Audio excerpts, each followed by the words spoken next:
up, Faceland? Welcome to another episode of the Two Dates and a Dash podcast.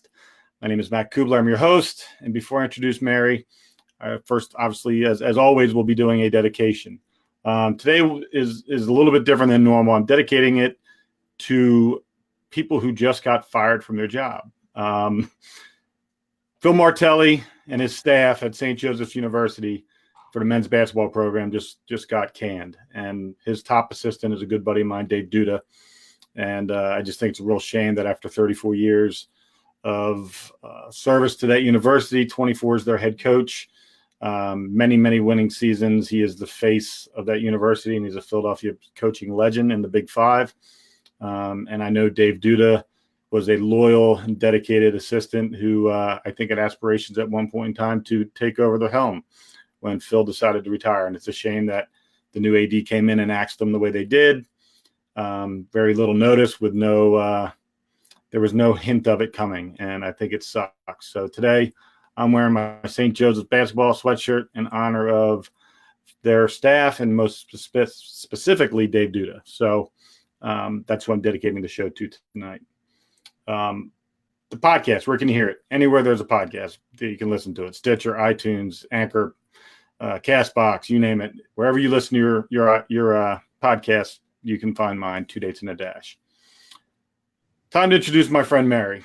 Mary is amazingly high energy, passionate, driven woman, entrepreneur who has her hand in a bunch of things that are it's insane how many things she's working on all at one time while owning her own business, selling clothing and stuff like that. So it's insane. She has two businesses that are really cool to me because in my background with strength conditioning and working with athletes, she has one called Thriving Athletes, which is a mentorship type program that helps kids kind of figure out where they want to go and how they want to go about getting scholarships for college and things like that. And then she has a combine that she does, which is really unique and cool, called Empowering Athletes for Life, which is mixed between a traditional combine where they do jumping and running and all that kind of stuff, the measurables, and then mixed in with mentorship and education and understanding how to get scholarships so that you're not hundreds of thousands of dollars in debt when you graduate college. So without further ado, I'd like to introduce my friend, Mary Ziola-Vega. How are you? Oh, thank you. Thank you. I'm wonderful. First of all, I got to put a shout out back to you, Matt. I love your podcast. I listen to them every day in my car on Apple Tunes, and then I get them sometimes on Facebook, but most of the time I do them on the actual podcast. So I love them. And I love your introduction with the music and all that. That's pretty cool. And I love your introduction about how you came up with the name Two Dates and a Dash. I love that because I am living that dash. Absolutely. That's why. And this show is not meant to be one specific genre. And that's why I love this format, because I'm not stuck in purely entrepreneurs or purely athletes or purely people that have overcome something crazy or done something amazing. It can be anyone and anybody who's living their life in a way that's meaningful and impacting others. I love that. I love it. That's so cool. And I have to say, I'm sorry for your friend that got canned or passed, or what do you want to say? It passed over by someone else, or they got canned. Yeah, canned. There you go.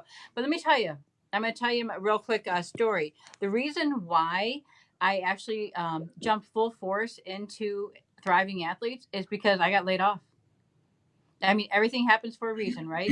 And I got laid off from a big corporate 500 job where I was a sales manager, and I really thought I was kicking it. Really did. And it really, so tell your friend that, everything happens for a reason, and you just never know. That other side of the door is wide open with opportunity. Amen to that. Yeah, exactly. So a little bit about me. My name again is Mary Ziola-Vega. I am from the Southland of Chicago. I work with athletes, 6th grade on up, and I help them find the perfect fit athletically and academically and graduate with little or no debt. That's what I do. It's my heart, it's my soul, it's my everything, because I want to make sure these kids realize that to graduate with so much debt is ridiculous. I learned the hard way. I learned from my daughter who had scoliosis surgery, and she played volleyball, but she lost that range of motion. And when she lost that range of motion, a pretty prominent coach in the area said, she'll never play in college.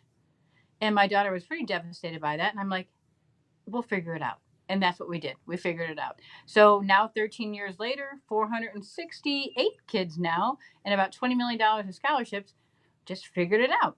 And that's what I've been doing. And the whole idea is to find the perfect fit, which means that you can be athletic as all get out. I mean, you can be a baller, right? But you got to also contribute to your team. And how you do that is by being a good person, volunteering, having great grades, all those types of things that come together, and scholarships. Because as you know, only 5 sports are fully funded, and some of those people aren't getting money. So how can they go and play a game that they love, that their definition, their soul, if they're not going to get paid to play, or at least have money to play and not feel like they're going to be in so much debt when they're done? I think it's a fantastic concept. I mean, I've been around consultants who help kids find, specifically for football or specifically for basketball, that they have the connections with the different universities and the staffs, that they're able to make those introductions and get these kids recruited and things like that. I've seen that side, but I've never seen the side that is also helping you figure out the financial picture. And as a parent of a student athlete, and my daughter is blessed to where she's got some scholarship money and academic and athletic, and but she's still going to have $25,000-$30,000 in debt, which is not a lot in the grand scheme of college debt, but it's still debt that she's going to incur, or I'm going to incur, depending on how her final year goes. We have a contract that we worked out for one another, and if she continues on the path she's on, everything's going to be good for her. But it's one of those things that going into it, I was unaware of. There's Division III that doesn't offer athletic money, and then there's Division II that only offers partial. Some offer full, but you don't know why they offer full, and it's very confusing in the Division II level. In Division I, there's a lot of people that think because you're a Division I athlete, you're getting full rides, and the reality is that a very small percentage of non-revenue producing sports actually give out full scholarships. Oh, you hit the words right there. Non-revenue producing sports. We'll use Becca as a great example. Okay, swimmer, right? Great swimmer, All-American, doing this great things. But the stands aren't packed with people, right? They're not giving money to the school. So it's not a funded sport. I mean, they give her some money. What school is she at again? Bloomsburg University, Northeast PA. Okay, that's a D2, right? Yep. Yeah. So with that being said, they probably give her some athletic and some academic, but kids don't realize that doesn't pay for the whole thing. And so what we try to teach them at the combine. So the combine, let's talk about that real quick. Sorry, I'm holding. Well, we got an hour, so we don't have to do anything real quick. All right, good. I'm holding my phone, guys, because my laptop is whatever. It's a laptop. It's a machine that's not cooperating right now. So bear with me here. So if I jiggle a little bit, I apologize. So anyhow, the combine is really cool because the first day, the host city has a service project. The kids help with the service project, and then we have like a radio station coming in, the Velcro wall, the obstacle course, and it's a networking event for the students to network with the speakers and other students within the area.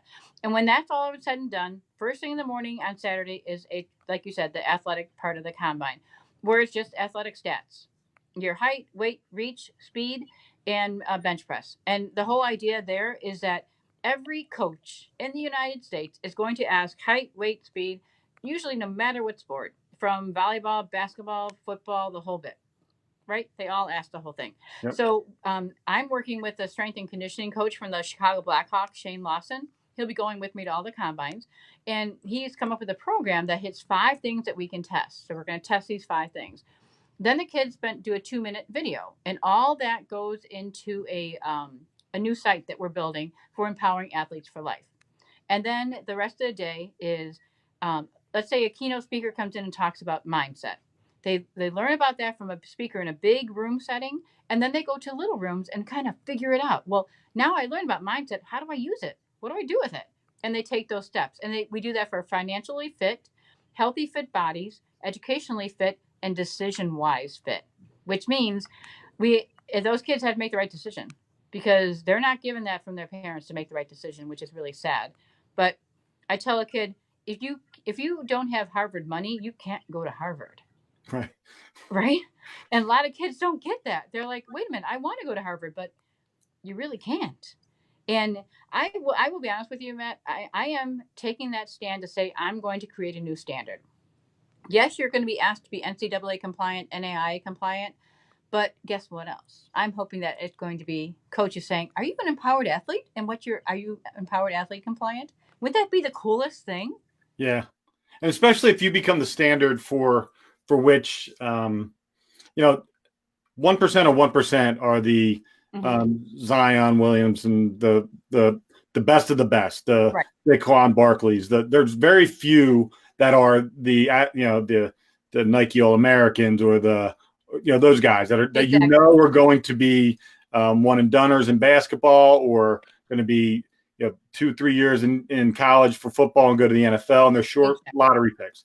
The rest of them are guys that are all struggling to figure out, especially in the non-revenue producing sports, how do I get the benefit of the talent that I have as an athlete, Hmm. maximize that? Because a lot of times, the sad side is that you don't always, if you're looking for a school, like my daughter, when she got recruited, Hmm.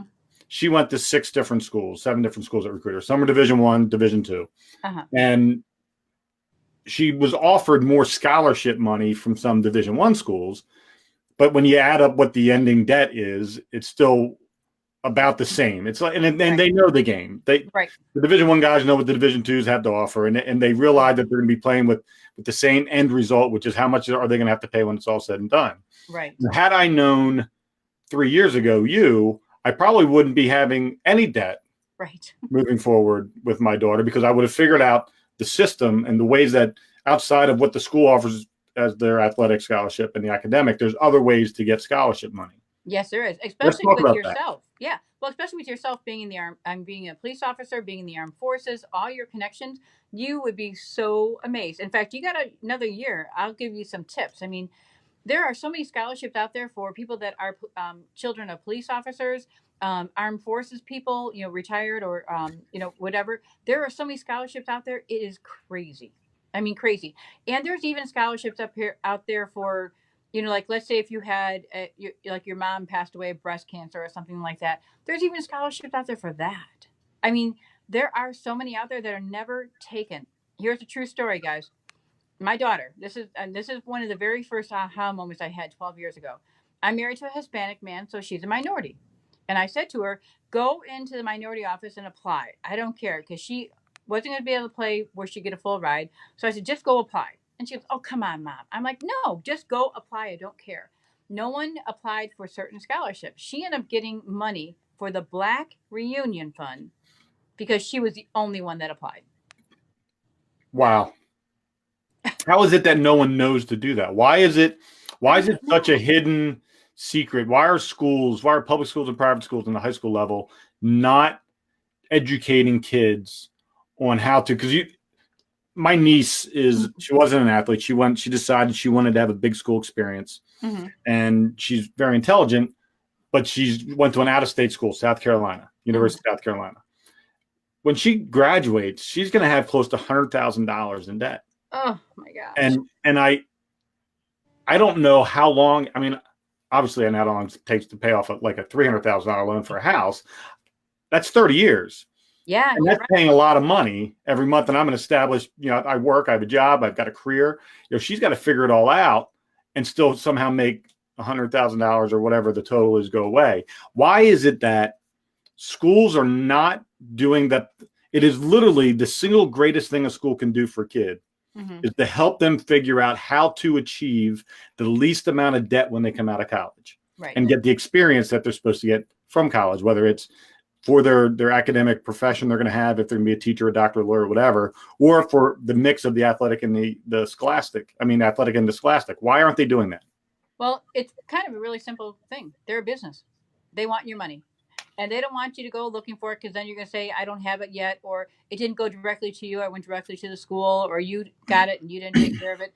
The schools are a business. Unfortunately, it's changed. When we were growing up, it was a school to go there to learn and to better ourselves. Right now, schools are a business. So my whole thing was that it is better for you to have too many scholarships and you bank it away for next year or the year after or whatever, because those schools want your money. So here's a really good tip. FAFSA. You do your FAFSA, Mm-hmm. right? You get your EFC back. And let's say your EFC is $40,000. That school actually thinks, oh, that family has $40,000. Right. So now there are some wonderful financial aid officers out there. So please, people don't, this is just a general statement. It's not about all of them. There may be some financial aid officers that said, oh, Well, that's 40,000 that family can pay. So there's no scholarship. Sorry, because we need your money. We want to build a new building. I'm going to get a raise if I get more money, whatever it might be. So it is a business. That's the saddest part about it. But the best part about it is that you can tackle this. You really can. And let me give you a great example. Here's another one. I had a student. She was going to a community college here in Illinois, and she needed $2,000 more. She called me and she goes, "Oh my gosh, what am I going to do?" She plays volleyball there. They had no more money for her on her volleyball, and I said, "Will you go into the financial aid office and just ask if they have any scholarships?" She called me back actually, came back out crying. "Oh my gosh, they had $2,000 scholarship right there, and I got it." I'm like, "See, ask." I think people are afraid to. I'm thankful that my daughter is very active in applying for scholarships. There's emails that go out, and there's on the school website, the university website. You can apply for certain scholarships, and she applies every year and gets a couple of them every year. So it's helped a lot. Right. Not every, and I'm sure there's 50 other ones she could be applying for that she hasn't. But the fact that she's on her own seeking those things out is important. Yeah. Yeah. I just don't understand it's seen and on the high school level, like your guidance counselor, that's their whole damn job, is to help you matriculate through high school and prepare you for college and help you with the decision making of applying for colleges. And if you're going to a military academy, what do you have to do and when you need to start working on it? That's their job. Yes. Why is it that if their job is to get you ready, why is it they're not going, this is how you go and get scholarships? These are the ones that you, Matt Cubbler, are able to go out and get. Why don't they do that? Well, that's a really good question. And I think it's because of the fact that there's no gain maybe for them. Here's another example. I have an equestrian kid that was working for getting equestrian a scholarship. Of course, that's not a fully funded sport, right? So I said to her, go on your high school. This is a tip for every parent watching right now. If you're looking for a scholarship, go on your high school website. Up in the top where it says search, type in scholarships. All these scholarships they didn't tell you about pop up. The girl was like, "What? No one ever told me. My counselor never told me." It's because it's just not on their mind, and they're not thinking that that's part of their thing. I mean, and my whole thing is to bring this to the forefront. These kids, if there's $40,000 sitting out there waiting for them, why can't they? Okay, first of all, qualify correctly for them. Okay, right. We know this big whole thing going on, right? The big old scandal. The whole thing is that I will never write an essay. I will never do anything like that because the essay has to be transparent to what's there. So if the essay says, "Tell me about why, I don't know, you want to be a police officer," right? I could never write that. The student has to write that. And that's where I show them that you have to be a good all around person besides being an athlete. And I think the counselors at school just don't have the time to do it. I think they're overwhelmed and it's really sad. Even compliance counselors. I've actually had NCAA compliance counselors say to me, "Are you sure that's a rule?" I'm like, "Yeah, let's look that up." It's like, I just can't believe they don't even look it up. Yeah. Let me ask you this. And I know you're growing your brand. You're doing the Thriving Athletes. It's a private consulting business, essentially. Is there a way that you can network yourself into the local school districts and be a resource for them and say, "Listen, I get it. You're overworked. You have too many kids, not enough time. You have to prepare them for all these standardized tests. You have to do all the stuff that you're supposed to do throughout 4 years. How about this? Right. How about we work together? I have a plethora of knowledge. I understand how to maneuver through all 3 different divisions of college and NAI and junior college and community college and whatever. I can help you. Exactly. You give me the kids that are college, on the path towards college, and you help me. You help me help them." Have you gone that route yet? Sorry about that. My phone froze. Sorry about that. Yes, I have. In fact, bear with me here for just a moment, guys. What I've done, which is a little bit different, Matt, when I do the combines, I have the schools behind me, like in Rockford. The Rockford Public School District, I met with every athletic director and said, "I'm inviting you and your students to this at no cost." So, and it's going to be an ongoing thing. And I also go in and talk to the students. So, like Chicago Public Schools, I would go in, like during football season, every Wednesday, I would go in and talk to a different school and say, "Guys, listen up. This is how we do this. This is how you find the right place." Because unfortunately, with Chicago Public Schools, for instance, I've had kids say to me, "I'm just going to the school to get out of here because if I don't get out of here, I may be dead." I don't want that to happen to anyone. But you know what? That school he was going to wasn't a good fit. So I had to sit with mom and say, wait a minute, before you send him there and have him fail out because he's not able to do that curriculum, let's talk about a better fit somewhere else. And that's where I've been trying to get in as much as I can. Because I'm an individual company now, Empowering Athletes for Life is a non for profit. Mm-hmm. But because I'm a for-profit school, most I'm school for-profit company, most schools don't want me in there because of that. But that's why I really wanted to be a 501c with Empowering Athletes for Life because I want to. My goal is to help the kids. So I'm hoping that's what's going to happen. And the first step was Rockford, Illinois, at the combine.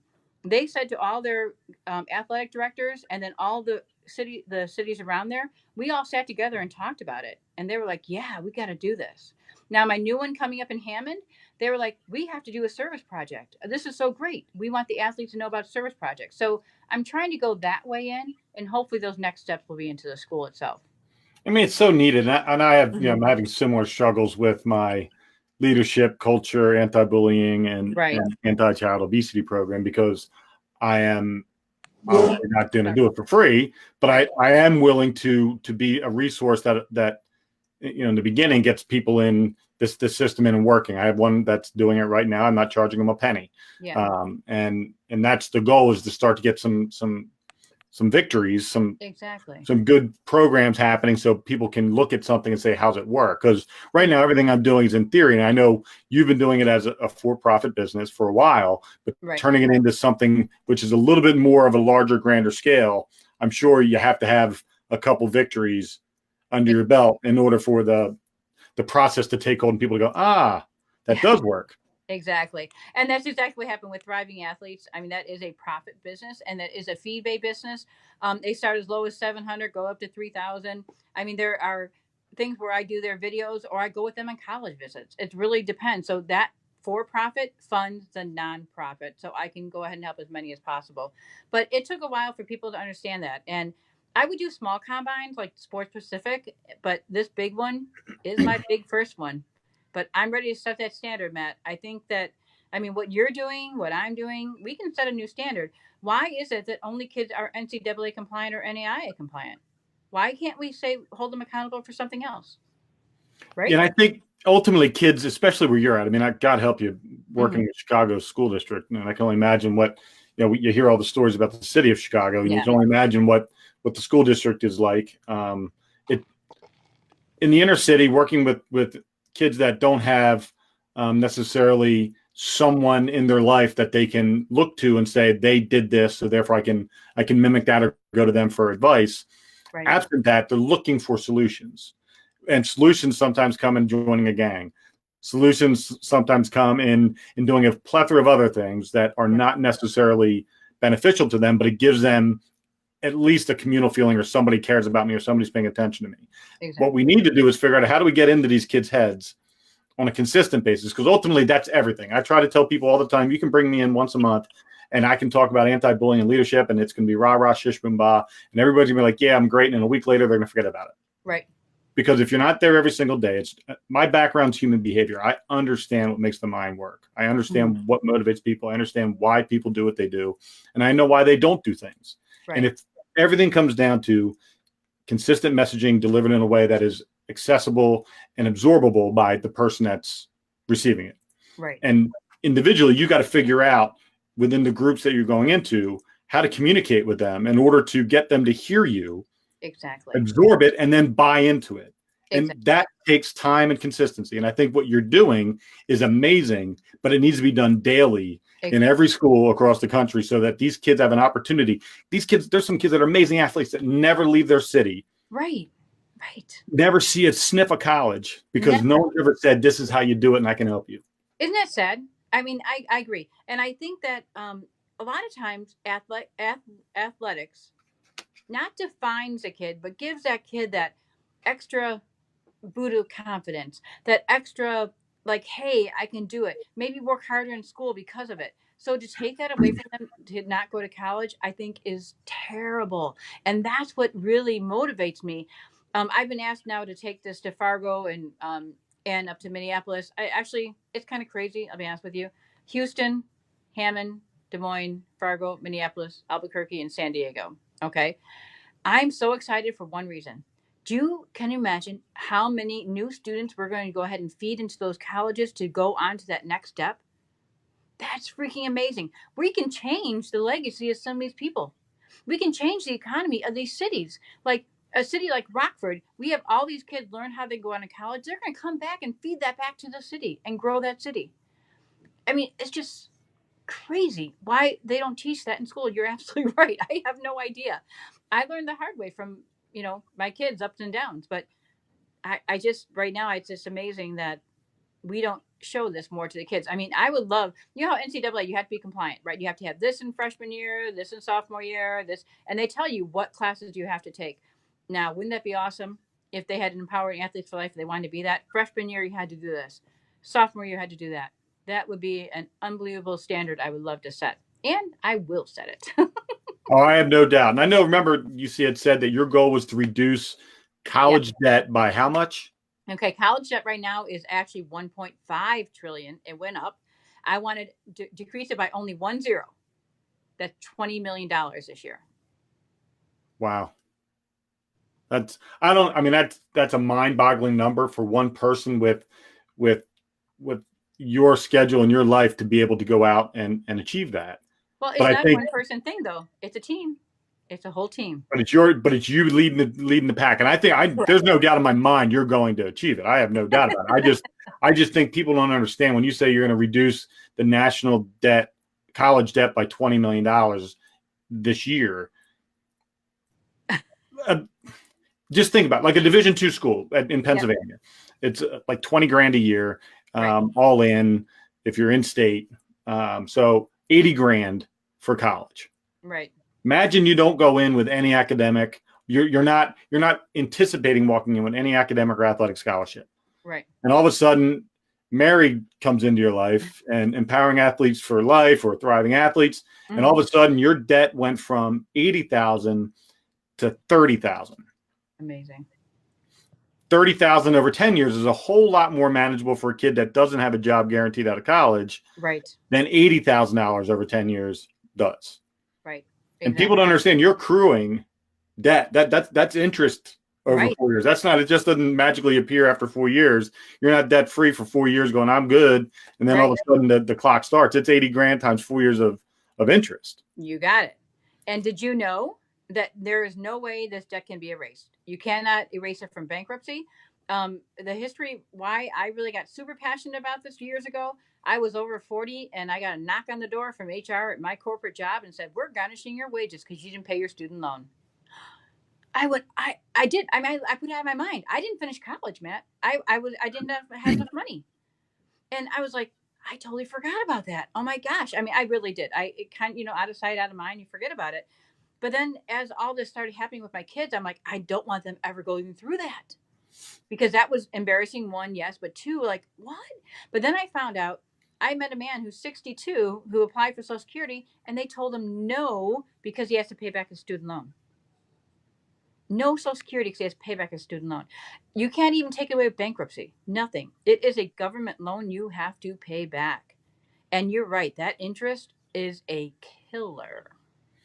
It's amazing, and I don't think enough education is happening. I really, I'm sad for some people that I know that have this dream that what college is supposed to be like, and I want to go to USC or Stanford or Cal, and I don't care what it takes. I'm going to do it as long as I get accepted. I do my application, and they say yes, you're in Penn State, wherever. Yeah. And they're not going in with their eyes wide open, going, okay, this is what my debt looks like when I don't start paying for it for 4 years. Right. And then what I have to pay every year thereafter until it's paid off, and then make a decision going, listen, I'm sure my daughter would love to have swam at the University of Florida or at Cal or somewhere like that. But I can guarantee you, even if she was good enough to make those teams, I wouldn't have been able to afford the college. Right. What was left over, I wouldn't have been able to afford. Right. Personally, the way my life, my finances are, I couldn't do it. Right. So having somebody like you, and I had no clue prior to you ever coming into my life that this was even out there. I knew that there was. I remember on Shark Tank there was a guy came up with an app that had schooling. I love it. So we did get that. To use it. Yeah, it's a great and I app. looked at it, and it was overwhelming. I just saw 5 billion things. I'm like, I don't have any idea what I even qualify for, and I didn't know what was going to be.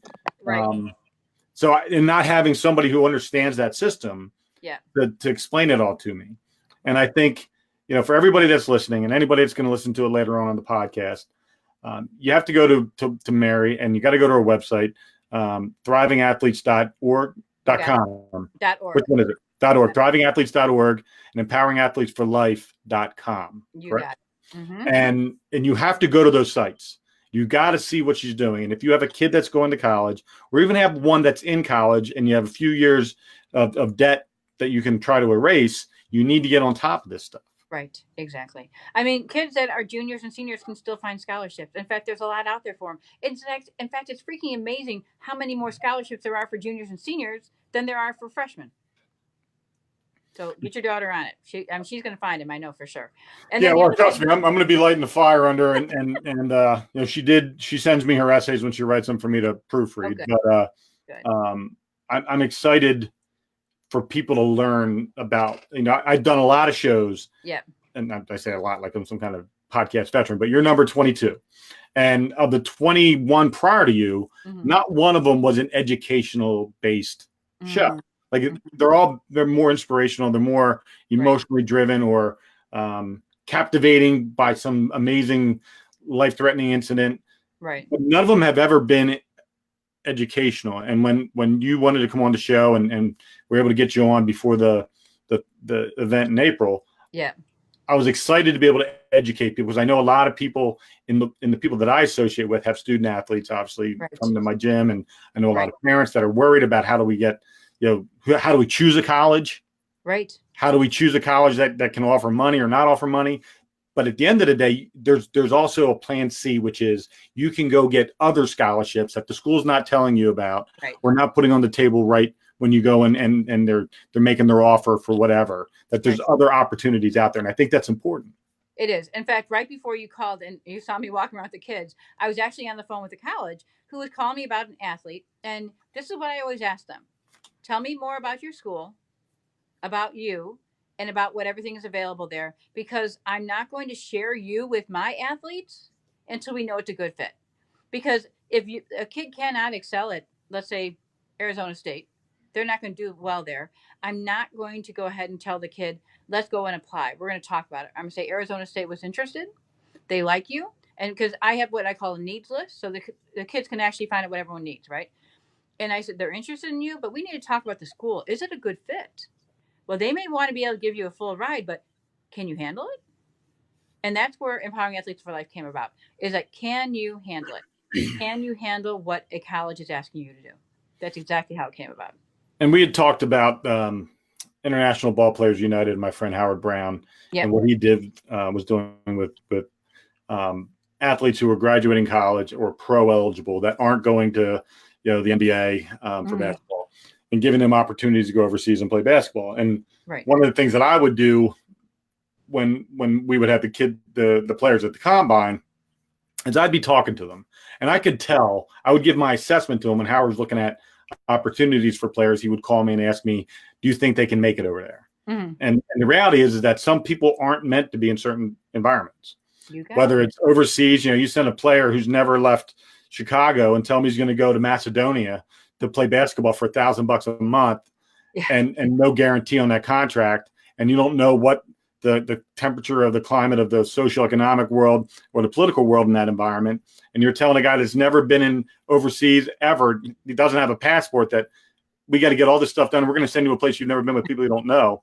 It's not going to be a good fit. But there are some people that have a much more adaptable personality to where they can fit into those environments. And the same thing with college. I mean, there were schools that I knew that there's kids that I know that transferred, went to a great school, had a full ride, and transferred to a smaller school because they realized that wasn't for them. Yeah. And one of the greatest things Becca told me was when she went to all these different schools, and she went to Bloomsburg, was she said, "Dad, I feel it there. I feel accepted her. I feel at home there. And it's That's obviously right. she wants to be a teacher, and a state school is a great spot in Pennsylvania to become a teacher. So Yeah. it all made sense. But I think those are the conversations you want to have with your kids if you're a parent. And then Yeah. if you have somebody like Mary at disposal, that's important. Right. And I've been there. I've done it. I've had 2 daughters that we've done it. And let me tell you, my one daughter had me running all over Minnesota, North Dakota, South Dakota. We were running all over school to school. And I knew the minute she walked on the campus that she wanted to go to, it was it. And I could have been that mom and said, nope, you're not going. It's too far. It's whatever. But like, they know. Trust your student, because they really do know. They really do. And then when they make that decision, make sure you talk about it and you paint that picture. But most students, they feel it right away. They know that this is the best fit. Yeah. And I think the communication part is essential. Yeah. You know, my daughter and I, and my wife and my daughter and I, we talk a lot about everything. It's all conversation. It's all, this is what the landscape's going to look like. This is, whether it's a NCAA meet that she's going to, and okay, this is what the 4 days looks like. Right. How do my daughter, and I'll give you an example, and it really has nothing to do with anything other than communication. But she had qualified. She was invited in 3 events, and she qualified for 5.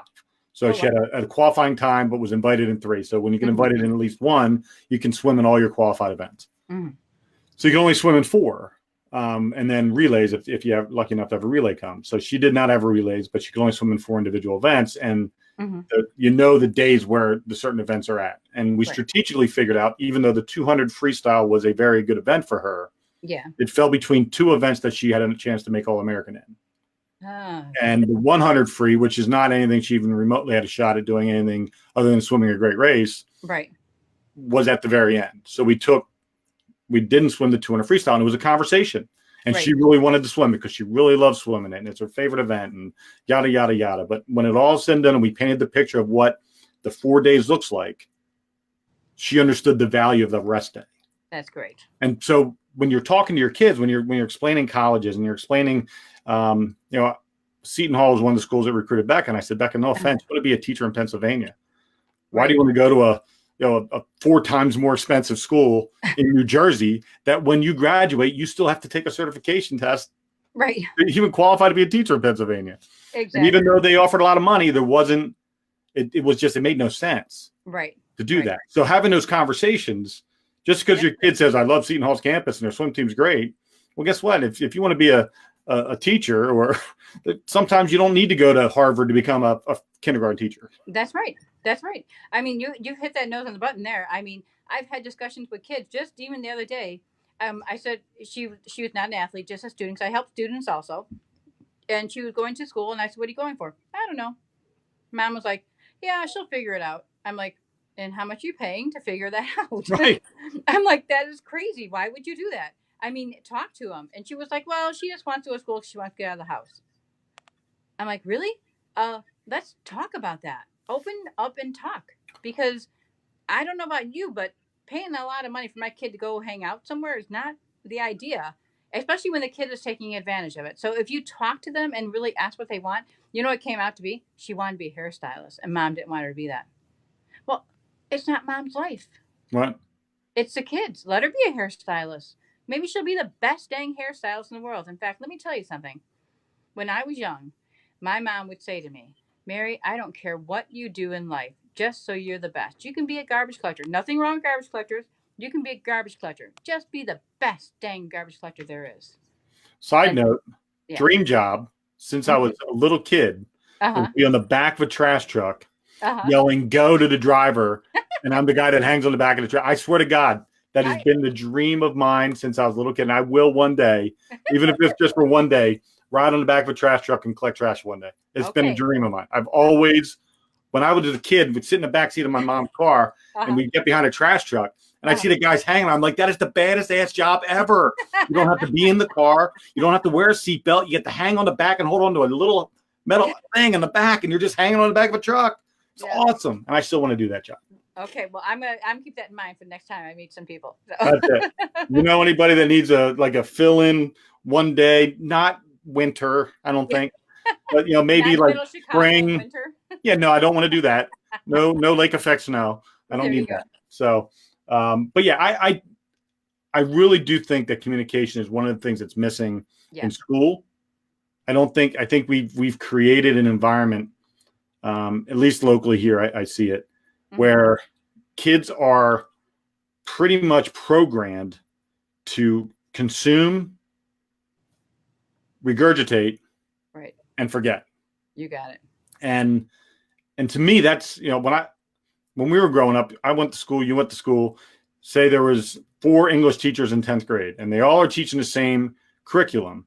Right. Each teacher's way of teaching that curriculum was independent to them. Correct. Now everything is a script. You can't have your own spin on something because it's not allowed, because you have to get so much done right within the period of time that allow them to then be able to consume and regurgitate and forget. Right. That you can't be unique. Right. You can't teach a kid one way and then another kid another way. You're giving the lesson plan and hoping they all got it. And when they're not, when one of them's struggling, then you wait, they come after school or before school. That's the process. Right. There's no going around and teaching. You teach the lesson and go and give help to everybody. That doesn't exist anymore. No, it doesn't. You're right. It's sad. To me, that's the X factor that's missing in education. And I think, and I also think there has to be, and maybe this is something that you can create since you're killing everything else, is a national conferences for coaches where coaches can learn how to help their student athlete. Because ultimately a coach finds, outside of the experience of coaching kids and winning games and being successful and hopefully winning championships, the next best thing to being a coach is helping your athlete get to where they want to go and succeed. You got it. That's the next best thing. And for me, it's the most important thing.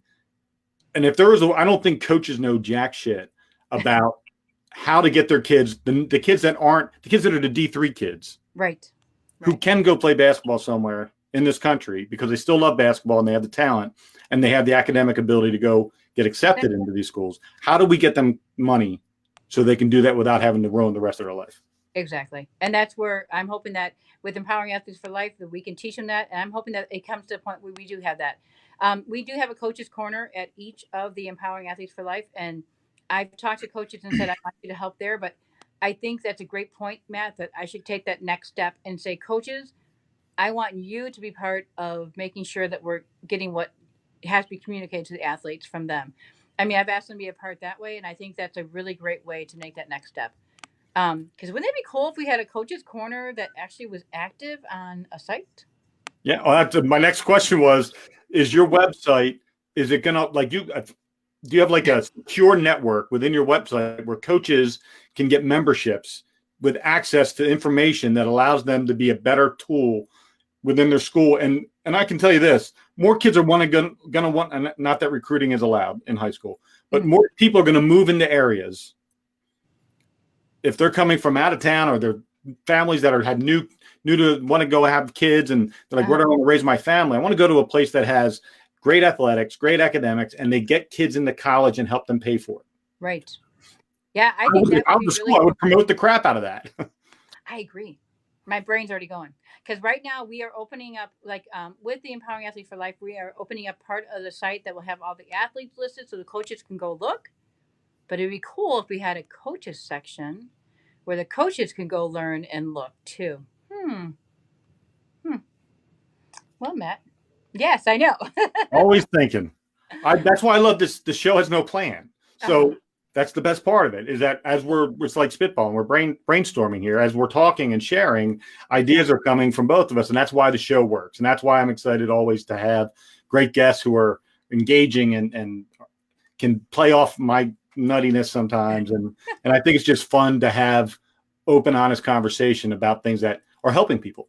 And I think it's inspiring. While this isn't necessarily an inspirational show, it's inspiring to know that there's someone out there who is doing things like you are in order to help not just the kids in Chicago, but like you said, you're going to 7-8 different cities to do the exact same thing. And it's and that's not just something you just go, hey, I'm showing up and people arrive. This is coordination. This is getting sponsorships in each city. This is getting places and venues to hold the event. It's insurance. It's it's investment of time and energy and resources that Right. is, people may not understand how much that takes to do. Right. And, I've been a part of the Eyeball United program and watched how that happened.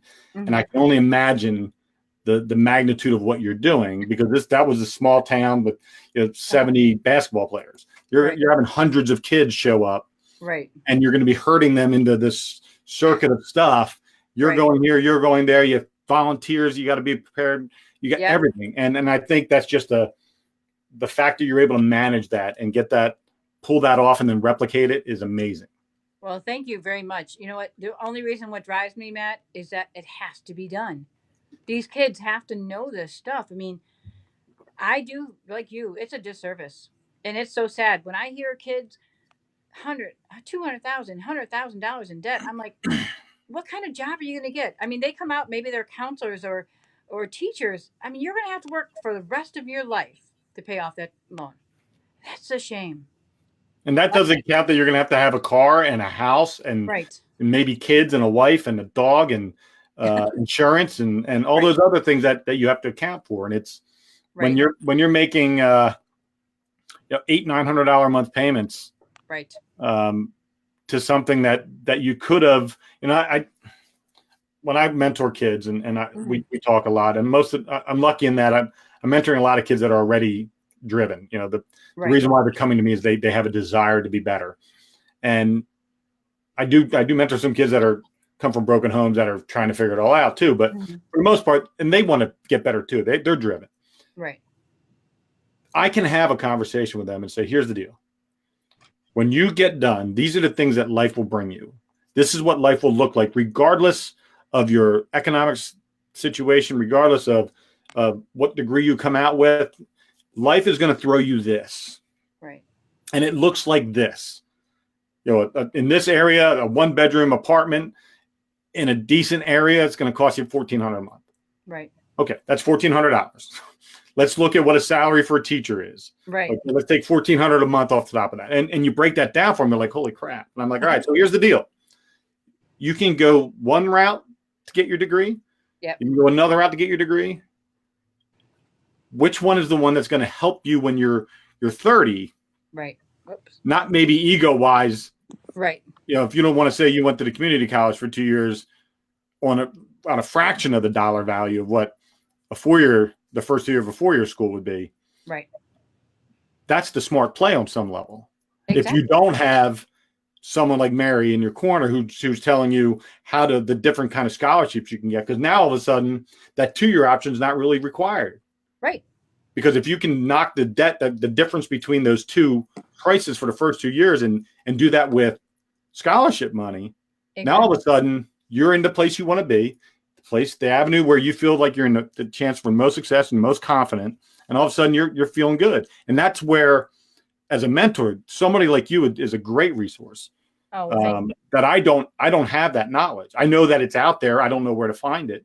And that's the beautiful part about being a mentor is you don't have to have all the answers. You just got to know where to go find them. That's right. And again, I'm going to bring up your name of your podcast, the 2 Dates and a Dash. I always tell kids, while you're alive, while you're doing your dash, while you're living your life, right? You have to make the most of it. Do you want the most of it doing a job you hate because you got to pay the bills? Really? Or do you want the most of it because my hashtag is wish I would have known sooner? Because I do wish I would have known sooner, because boy, I'm having a blast. And boy, it's so much fun to help people out. Wouldn't it be cool if everyone can graduate with little or no debt and not have to worry about, oh my gosh, I got this much to pay. I can't have fun. I can't do this. I don't want that to happen. I want people to live their dreams, live their passion. And this could all be, who knows, this whole life could be changed around by just getting people out of debt. Well, it's one of the most control. You can have there's a lot of people that get credit card debt, a lot of people that get house poor. There's a lot of ways people go into debt. And a lot of them are adult decisions that are made either because they don't have an understanding of what it looks like or means, or because of drastic measures require it. Exactly. In this case, this is simply just an educational, informational opportunity to learn how to avoid going into debt before the age of 22. Right. How do we stop that? How do we keep you from having that happen? And some people going, I went in the military, and one of the biggest I have, two biggest regrets I have, but it's not a regret because I don't things I wished I there's part of me that wishes I would have had to redo from 17 to 22 on some level. I wish I would have went to the United States Coast Guard Academy when I had the appointment in front of me. And then when I didn't do that, and I went in the Army and got out of the Army with $30,000 for college, that I spent $0 going to college. I never went to college. Oh, you're kidding. And that $30,000 disappeared after 10 years. And it's a benefit that I had earned that I didn't use because I was so caught up in being a cop and being I don't need college. I'm a cop. I'm good. Right. And to this day, I still don't need college per se to do what I'm doing. But it'd be nice to say that I had an opportunity and I took it and I made myself better. And I really wish I would have done that. Well, and I hear you. And sometimes college is not the best fit for everyone. Sometimes it's trade school. Sometimes it's beautician school or what do they call it now? Esthetician or what? I can't remember what they call it now. Esthetician. Yeah, thank you. Yep. So it may be whatever, but the whole thing is that wouldn't it be nice to have the choice, to know that there's that opportunity there? I mean, there's some tech schools. If a kid wants to work in computers, there's some tech schools that have teams. Yeah, one of the kids that family that I'm really good friends with, they took in a kid who came from a really crappy home life, and they've really stepped up and helped them, and they have the wherewithal to be able to do that, and they become sort of a second family to him, almost like parents. And he's going to a tech school, and they have a football program and a wrestling program, so he's going to be going to do that. So there is opportunities out there, but and I think you touched on something that kids need to learn what their strengths and weaknesses are. Yep. At the earliest age possible. Middle school is when kids can start to understand life a little bit clearer. Obviously not completely, but you can start to give them thimbles full of information that help them figure out who they are. If a kid thinks that they have, it's the kid that goes, I'm going to be an NBA basketball player, and they had this dream all throughout their life, and they never even started on their high school basketball team, but they still think they're going to be in the NBA. Yeah. Someone hasn't had that conversation yet that says that's not how it works. Right. It's kind of like that Facebook commercial where the woman's like putting pictures on her wall, the old lady. Yeah. And she says, I unfriend you. And she takes a picture off the wall. And the other one's like, that's not how this works. That's not how any of this works. People need to have those conversations with kids. Exactly. Every one of my kids that I mentor takes a DISC and personality profile and a values profile exam. Because after we go through this whole exercise of figuring out what their strengths and weaknesses are through self-discovery, they take this test because then it's science data that says, yes, you were absolutely correct in what you thought about yourself. And this proves it. Because if kids don't know who they are and where their strengths are, they're going to be constantly running into walls that shouldn't be in front of them. Exactly. I'm so glad you said that because I love DISC. I love that profile assessment. I use it all the time, but I go one step further. I have a pad that's about 30 days, 30 pages, okay, like a little journal. And the parents laugh at me, but it's kind of funny because the parents end up doing this. There's 3 questions, only 3 questions. Where do I see myself in 5 years? If I were to pass away today, what would make me so sad? What makes me smile every day? Now, when the kids started, like, what makes me smile every day? Oreo cookies, yeah! By the time 30 days is done, I helped the kid next door. I really enjoyed it. Because when you start writing that stuff down and getting it out of your brain and letting your brain open up to more, wow, it's amazing. Here's a real quick story. I had a kid do that once, and we were working on it, and cross-country runner, she wanted to run, and her parents kept saying, she's going to be a teacher. She's going to be a teacher. No matter what, she's going to be a teacher. And I sat down with the girl, and we talked about it. We talked about what she'd written down, and she goes, I really want to do missionary work. Well, that was not, she's done some missionary work for her church and that, but the parents weren't thinking that. They were thinking, no way, she can't do that. Well, it worked out really well. She ended up getting a full ride to run cross country at Moody Bible because she went with her passion. After she took the time, the DISC test, and took the time to write things down to kind of know where she was going. She would have had to spend 4 years going to be a teacher because mom and dad wanted that. But she let that inside come out. To me, that's goosebumpable. And I think the best part of that story is that she had the courage. Yes. And the self-confidence and the belief in herself and Yeah. the awareness of who she is to have that conversation with her mom and dad and Yeah. say, this is who I am, Mom, and this is why. And then as a parent, I always tell my kids, as long as you can articulate your reasoning for something, I'm not going to deny you anything. Right. If we can have a logical conversation, you can tell me I want this because of X. My son, every year he spends a certain portion of the money he earns in the summer to buy something that he wants. Yeah. And he articulates why he wants that. Because I'm not going to let him just blow his money on something stupid. So he's 16 years old. But if he says, Dad, I want this laptop because the laptop provides me this ability to do X, Y, and Z, and these are the things that I need that for. And I go, okay, let's look at the different laptops. You tell me why this laptop is the one you have to have versus your 250 HP. And he explains it to me, and all of a sudden he's got the laptop he asked for. But it's a conversation that we had because he's learned to articulate and understand how to communicate something effectively so that he can convince me of. Exactly. I love that. You're hitting it out of the park. That's exactly what you got to do. And you know what's funny is that if we don't have that conversation, here's a good one.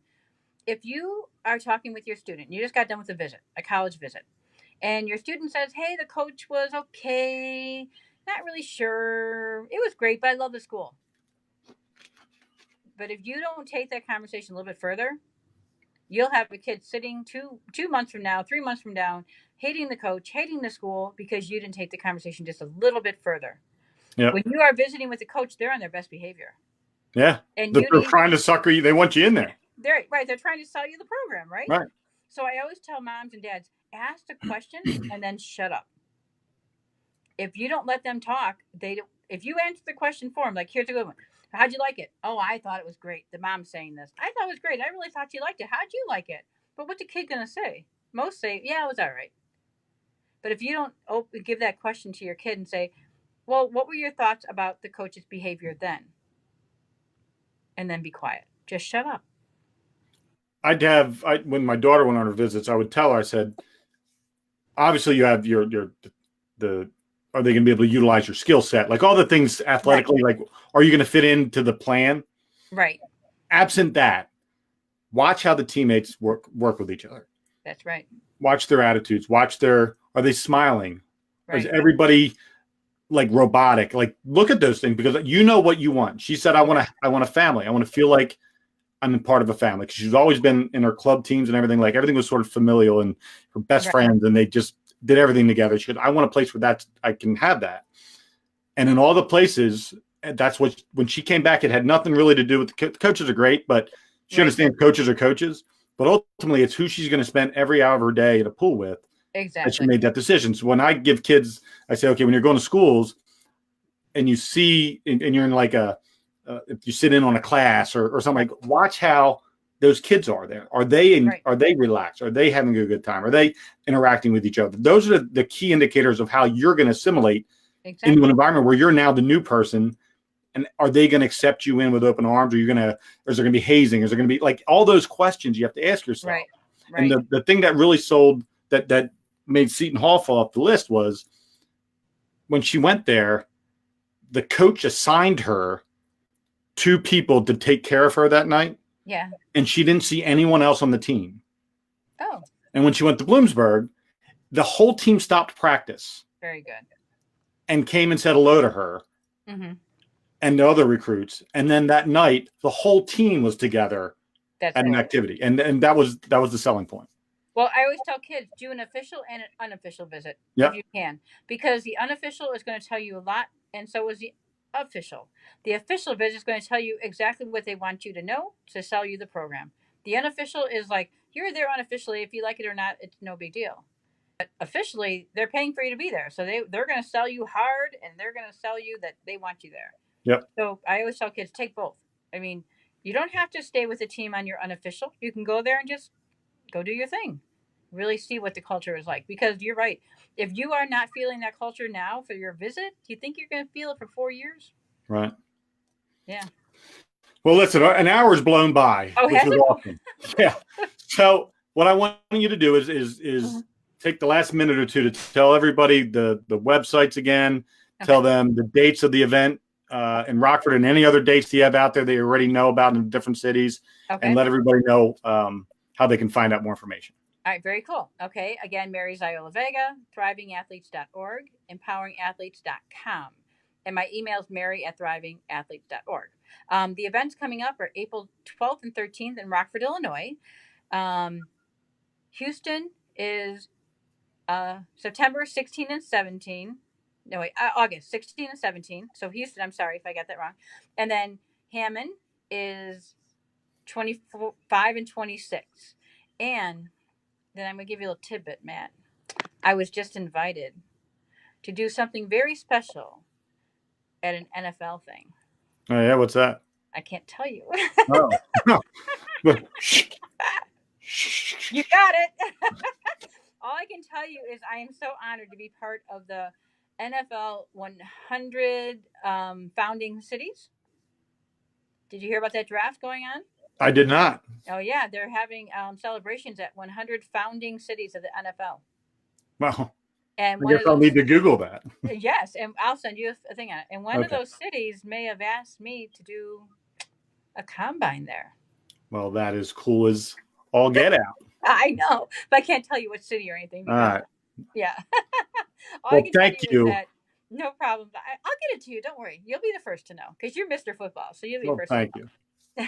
No problem. Well, we're going to wrap this up. Don't go anywhere. We're going to stay online once we close off the show. Okay. Everybody, thank you for listening to another episode of the 2 Dates and a Dash podcast. I'm your host, Matt Cubbler. Once again, my special guest was Mary Ziola-Vega. She's amazing. If you want to learn anything about how to get scholarship money for your kids or how to help kids find the best college for them, you need to reach out to Mary. And for God's sakes, go out, be kind to one another, do amazing things. God bless.